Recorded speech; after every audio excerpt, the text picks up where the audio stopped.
Hello, good afternoon, everyone. My name is Ivan Francos Medrano. I am a CEHC graduate student or College of Emergency Management, Preparedness, Homeland Security, and Cybersecurity, and also a recent intern of the New York State Senate Technology Services Department. Today, I'll take you inside the information environment of STS with a focus on cybersecurity and cyber analytics within the state government.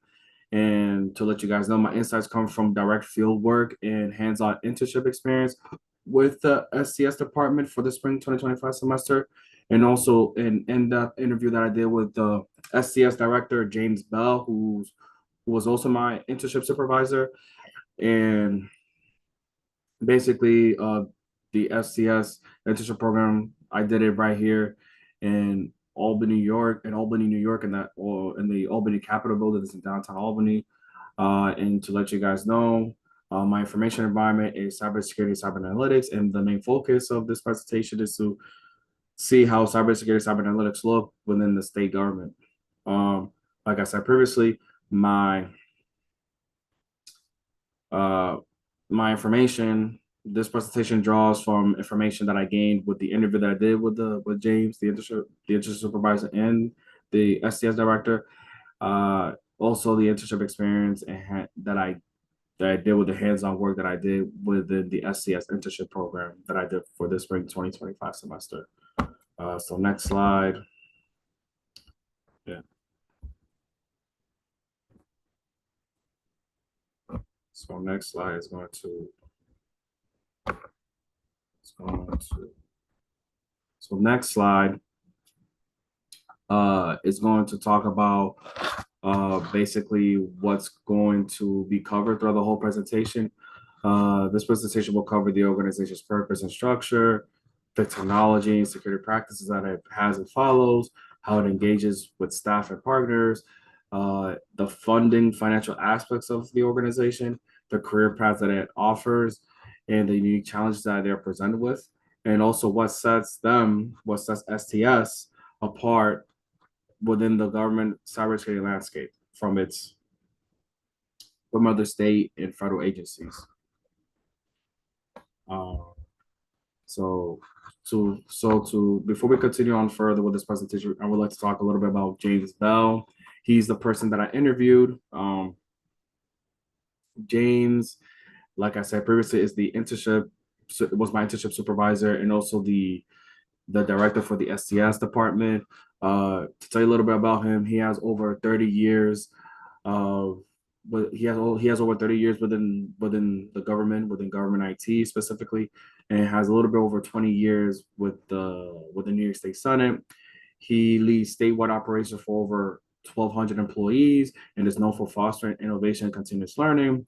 His leadership has shaped STS into a forward-thinking, resilient organization, and I have seen these aspects due to the fact that I had the opportunity to work closely with him as his graduate student intern for this internship during this semester. So next slide.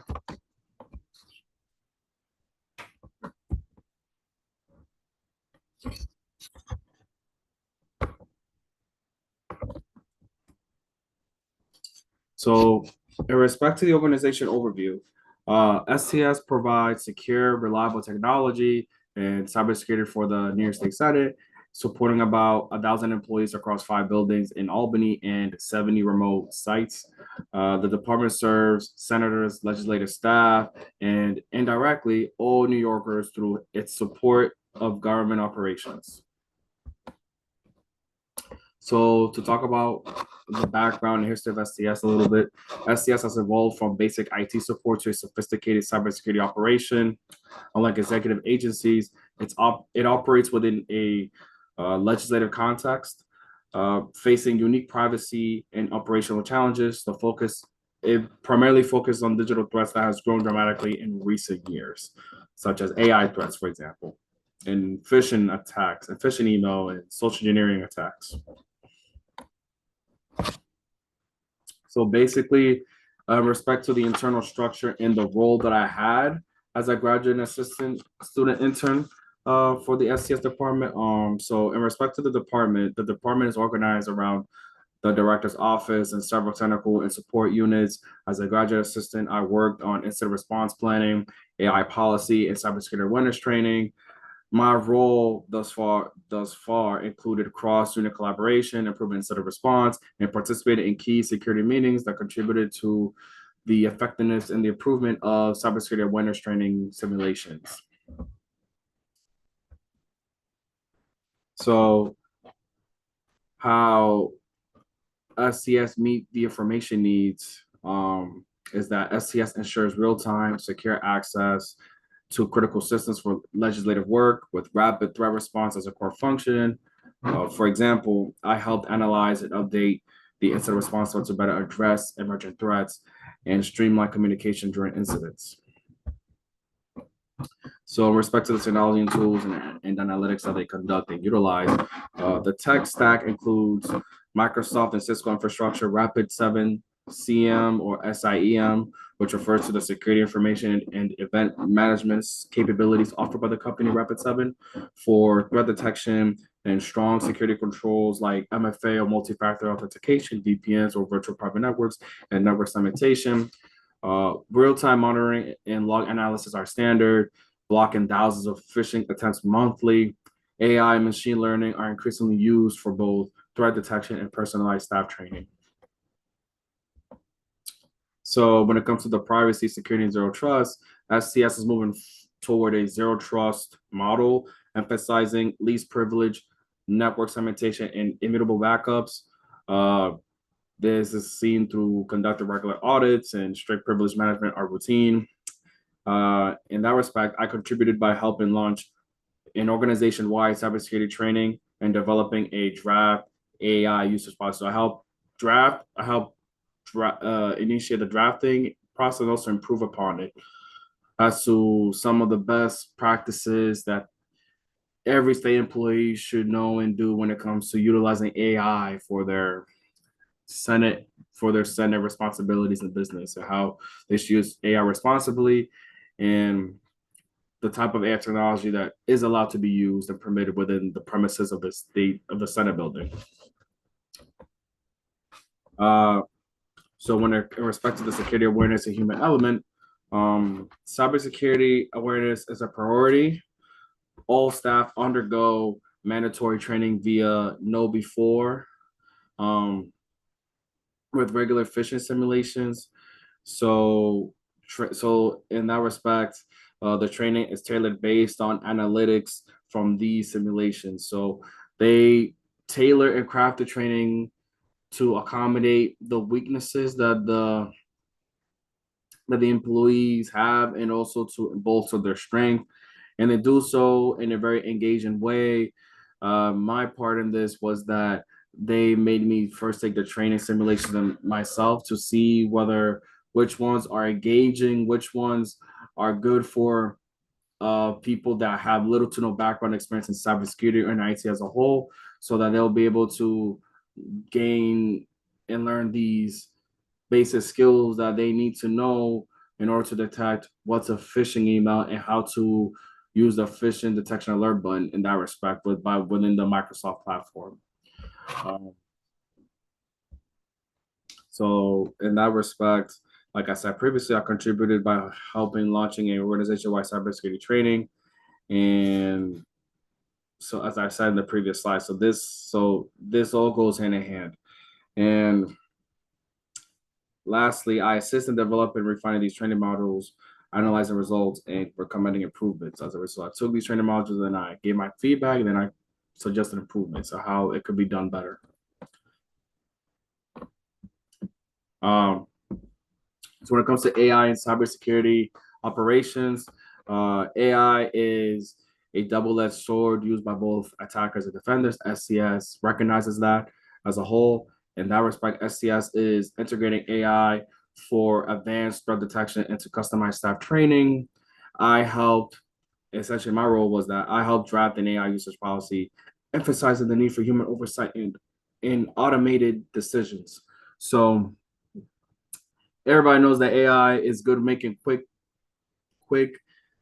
and effective decisions on the spot, but what AI doesn't have that we have as humans is our human experience, our human wisdom, our human intuition. So by combining our wisdom, intuition, and AI's quick thinking skill, we'll be able to mitigate the cybersecurity risks that that are developing in a more effective and a more productive way. Instead of reacting to the cyber attacks, we'll be able to predict and anticipate them, and we'll be able to shut it down before it causes actual collateral damage to our sensitive information and property. So in respect to the outreach, collaboration, and external partnerships that SCS has and conducts and work with, just to let you guys know, in government, outreach means internal engagement and trust building, not commercial marketing. With that being said, SCS runs regular awareness campaigns, mandatory training, and direct communications with staff and legislators. Externally speaking, SCS partners they work with New York State ITS, that stands for the Information Technology Services, and also with Homeland Security. And they also participate in state and national cybersecurity initiatives, and they do a lot of threat intelligence sharing analysis in order to strengthen collective defenses. So they share a lot of threat. They conduct a lot of threat sharing intelligence analysis so that everybody knows how to deal with a certain cybersecurity attack, and not all of us fall to the same cyber attack. So by helping each other out, by helping this organization out, they are enabling that these organizations have a more robust network security within their cyber operations. So in other words, the focus for them is building a strong security culture, and also to establish a more transparent relationship. So in other words, they're not really focused on selling a product. They're just focusing on building a transparent relationship and fostering a strong security culture so that everybody can be more open-minded and more willing to helping each other out and more willing to share information on a particular threat that's often coming so that we know how to mitigate it, avoid it, and overall how to make everybody's organization have a more robust network in cybersecurity. So with that being said, when in respect to its funding and transparencies, SCS is funded through state appropriations, but as is typical for legislative tech, budget specifics are not publicly available. This lack of transparency is intentional and common across legislative bodies, reflecting the sensitive nature of their operations. In respect to the qualifications and careers, if someone wants to have a role within the SCS Department of New York State Capitol, entry level roles require certifications such as CompTIA Security Plus, advanced positions prefer CISSP or the CISM, and also any cloud or vendor credentials. Key essential skills as well that is constant learning, attention to detail, adaptability, and clear communication skills. My experience with them included hands-on policy and operational improvements, and SCS values both formal credentials and demonstrated skills, such as if you have a bachelor's master degree in cybersecurity or in IT, they heavily value that, since they also respect the foundational aspects that comes with getting those degrees, the knowledge that you have in respect to how you obtain them. And also SCS values the ability to, when it comes to effective communication, to be able to translate technical terms to people that don't necessarily have a lot of background or experience or knowledge in cybersecurity, in order to be able to transfer that information in a way that's transparent and easy for them to understand and follow through. So lastly, in regards to the future directions, comparisons, growth, development, SCS leads in adopting AI and zero trust models compared to other state and local government IT departments. The field has become more complex and critical with AI and machine learning now standard in both attack and defense. SCS is more centralized and agile than many peers, and ongoing professional development is essential.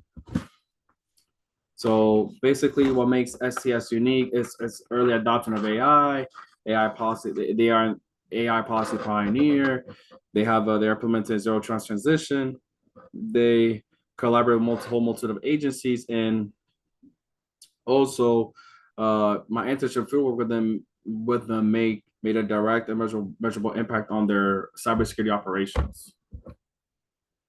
So, in conclusion, um, STS protects the integrity of the democratic process and sets public sector cybersecurity standards. Uh, and it's very important because they basically protect our sensitive information from malicious threats, and they are the reason why we're able to safely go about our day-to-day lives online, in the web, and without having to worry all that much about if someone's trying to steal my personal information. Um, with that being said, if you guys have any questions, comments, concerns, you can email me at ifrancos@albany.edu. Like I said, I just want to give special thanks and acknowledgement to James Bell and the SCS team as a whole, especially James, since all the information that I presented in this presentation came from the interview that I had with him, the internship experience that I gained by interning with him, by interning in the SCS department, in being his graduate student assistant during my time there, and also him giving me the opportunity to actually be an intern over there as well. Besides the reference you see right here, that is also that everything else that I just mentioned previously, that's where the information of the presentation comes from. With that being said, thank you and enjoy the rest of your day.